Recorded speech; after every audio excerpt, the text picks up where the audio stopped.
In 1962, the world held its breath. America was locked in a desperate space race, and one man's life hung in the balance.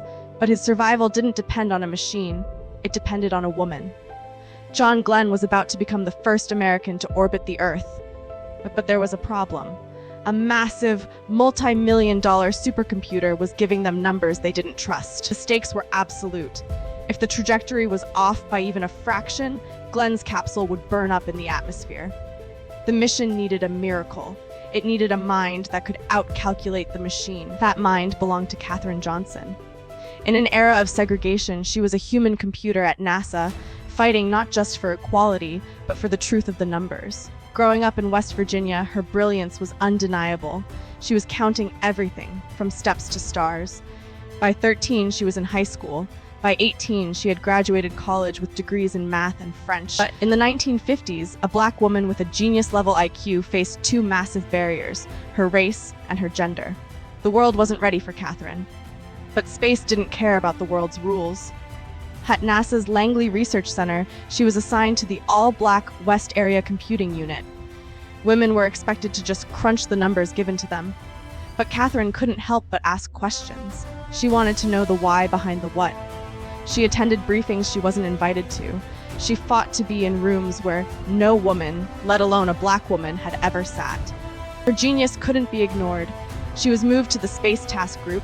Her job? To calculate the trajectory for America's first man in space, Alan Shepard. The math was uncharted territory. Human spaceflight was brand new. There were no textbooks on how to bring a man back from space safely. Katherine had to invent the math. She calculated the exact window for re-entry, a path of fire and friction. Her calculations worked flawlessly. Alan Shepard's flight was a success. But the stakes were about to get astronomically higher. The Soviet Union was winning. President Kennedy demanded the moon. For John Glenn's orbital flight, NASA had installed a brand new, state-of-the-art electronic computer. It was the future. But during the final checks, the machine spit out a number that just felt wrong. Glenn's life was on the line. He knew the numbers had to be perfect. When the engineers told him about the discrepancy, he didn't ask them to fix the machine. He asked for a human. He said, "Get the girl, have her check the numbers. If she says they're good, I'm ready to go." He didn't even know her name. He just knew her reputation. Katherine was handed the raw data. No computer, no backup. Just a pencil, a slide rule, and her mind. The entire mission, and a man's life, was placed squarely on her shoulders. She had to calculate the exact coordinates for re-entry.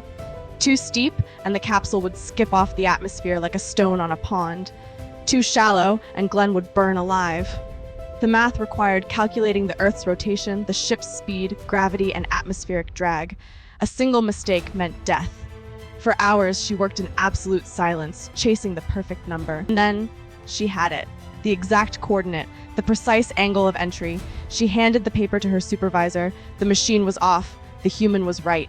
Katherine had saved John Glenn. On February 20, 1962, Friendship 7 lifted off. Glenn rode into the heavens, sitting on 1,000,000 pounds of explosive thrust, his life resting on the calculations of a woman he barely knew. Up in orbit, Glenn was weightless. But down on Earth, tension was boiling. The heat shield indicator malfunctioned. Mission Control panicked. They needed to keep the retropack on during re-entry, an untested maneuver. Re-entered the atmosphere. For 4 agonizing minutes, radio silence. The capsule was enveloped in a ball of fire. No one on Earth knew if he was alive or dead. Then, through the static, a voice crackled. "This is Friendship 7, I'm fine." A real fireball outside. The control room erupted. Katherine's math had held. The trajectory was flawless. John Glenn splashed down safely in the Atlantic Ocean. He became an instant American hero. But when he stepped off the recovery ship, he didn't praise the machine. He praised the math. Katherine Johnson didn't just break barriers of race and gender. She broke the barrier between human potential and the limits of technology. She proved that genius has no color and brilliance has no gender. She continued her work at NASA, calculating trajectories for the Apollo 11 moon landing and the Space Shuttle program. She didn't just open doors, she built a whole new building for others to walk into. It took 50 years for the world to fully learn her name. In 2015, at the age of 97, she was awarded the Presidential Medal of Freedom, the highest civilian honor in the United States. When asked how she felt about being a trailblazer, she simply said, "I didn't feel any segregation. I knew it was there, but I didn't feel it."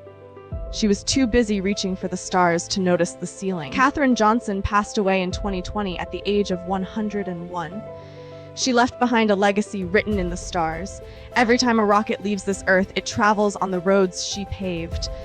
John Glenn trusted a black woman more than a supercomputer, not because of a hunch, but because of excellence, because of dedication, because of truth. Remember Katherine Johnson.